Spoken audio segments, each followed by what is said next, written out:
In this video, we will look at the Pythagorean theorem and its converse.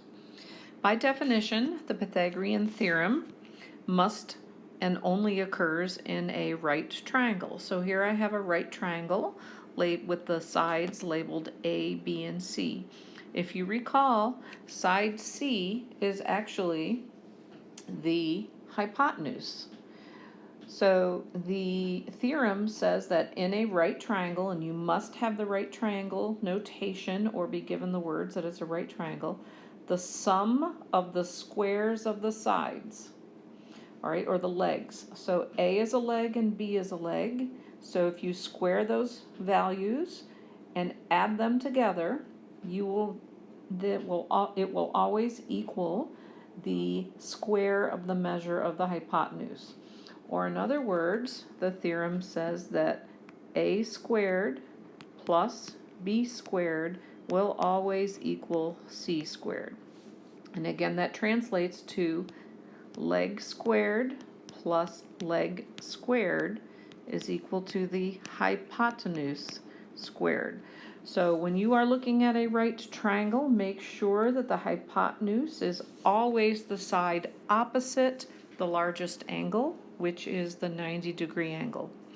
All right, let's look at some examples.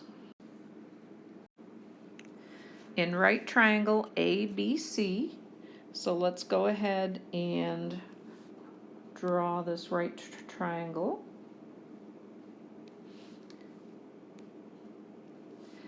The measure of angle A is 90 degrees, so that means this is A.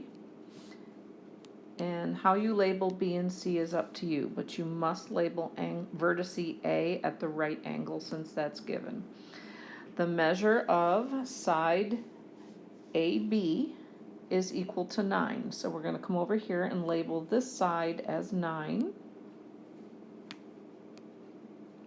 And then side BC, which is the hypotenuse, is 15. Find the exact length of AC. So we are asked to find a leg. Now I'm just going to put a value of x for this location. And then you have to make sure you set up a squared plus b squared equals c squared. And again, it's always very important that you do leg squared plus leg squared. So that would be 9 squared plus x squared is equal to the hypotenuse squared, which in this case is 15 squared. 9 squared is 81 plus x squared. 15 squared is 225. Now you're going to subtract 81 from both sides of the equation, so x squared is equal to 144.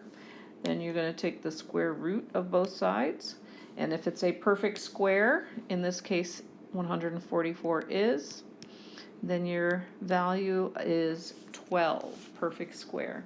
Now again, make sure you answer the question. The question said what is the length of AC? So we would finish with the length of AC is equal to 12.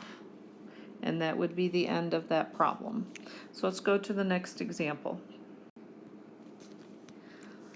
All right, in example number 2, we are asked to find a right triangle has legs with lengths 4 and 6. So again, you draw yourself a right triangle.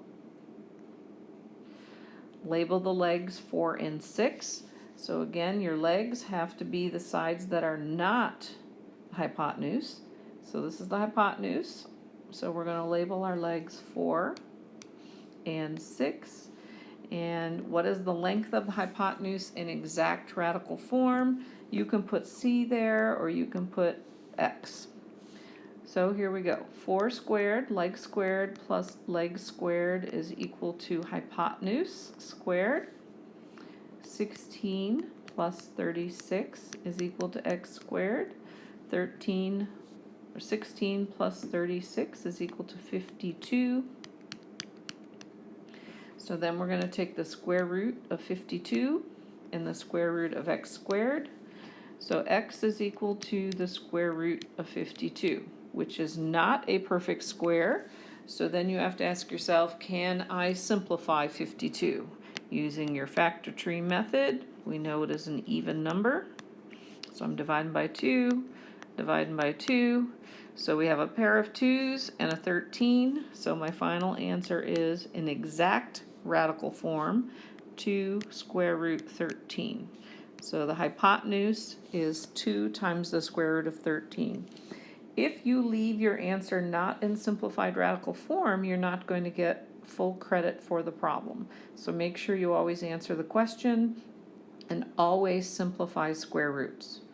All right, let's go on to the next example. I would like you to pause the video and write down the converse statement of the Pythagorean theorem. And when you're done with that, come on back to the video.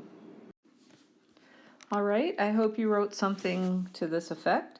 If the sum of the squares of the measures of the two sides of a triangle, equals the square of the measure of the longest side, then the triangle is a right triangle.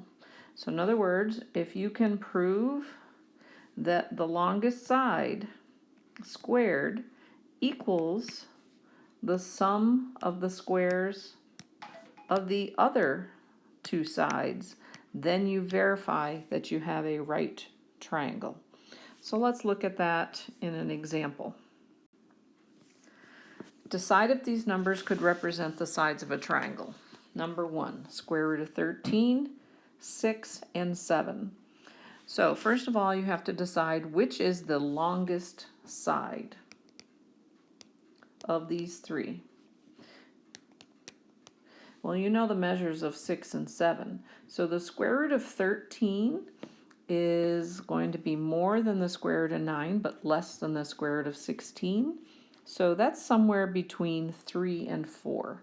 So our longest side is side 7. So that potentially could be the hypotenuse. So we're going to see if 7 squared is equal to 6 squared plus the square root of 13 squared. So there's your math. So this potentially, C, determine the longest side. And if you're not sure, you can use a calculator on the square root of 13.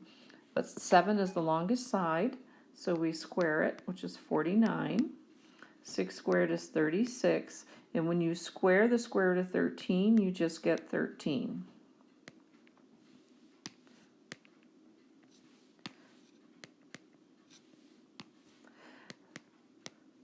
So 49 is equal to 49. So we have in fact proven that the square of the longest side is equal to the sum of the squares of the other two sides. So you verify the Pythagorean theorem, and then you can come back and say, yes, these three sides could form or do form a right triangle. All right, let's try 4, 10, and 12, the next example. All right, the longest side is 12, so we would let that be C.